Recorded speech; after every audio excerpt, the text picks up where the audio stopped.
What is EXU Downfall? You could live witness a total party kill tonight! Next week, Critical Role will launch a 3-part Exandria Unlimited miniseries, exploring the dark side of the Calamity, a cataclysm that occurred in the ancient past of Exandria and led to the permanent departure of the gods, both good and bad, from the material plane.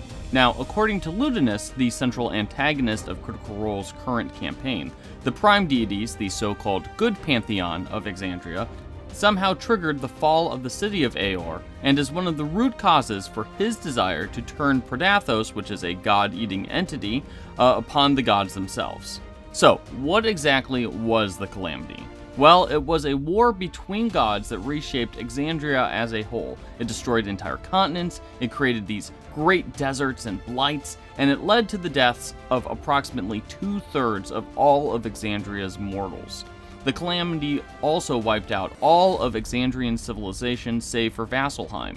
Now, the Calamity started approximately 1,000 years prior to the start of Critical Role's campaigns, and lasted for approximately 150 or so years. Now, Aeor was one of several flying cities that actually predated the Calamity that was destroyed, and its history was largely explored during parts of the second and third Critical Role campaign.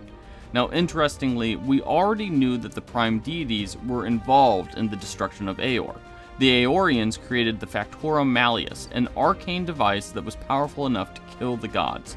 As a result, the prime deities and the betrayer gods called a truce, and caused the floating city to crash into Exandria through means unknown. Eventually, Ludinus would take pieces of the Factorum Malleus and use them as a sort of metaphysical burrowing device to try to free Predathos from his prison, something that the Bell's Hells interrupted earlier in Campaign 3.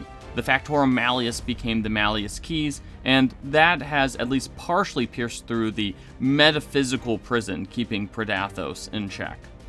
So the real question here is, what role did the prime deities actually play in the downfall of Aeor? My best guess is that Aeor either wasn't developing god-killing weapons at all, which was previously stated, or that the prime deities simply took down Aeor on their own accord instead of reaching a truce with the betrayer gods. Now, the good news is, we won't have to wait very long to find out about the secret history of the floating city, and we'll have a chance to ask some questions to the architect of EXU Downfall, Brennan Lee Mulligan, here very soon. So, what do you think will be revealed in EXU Downfall, and what do you want us to ask Brennan? Let us know in the comment section, and don't forget to hit those like and subscribe buttons.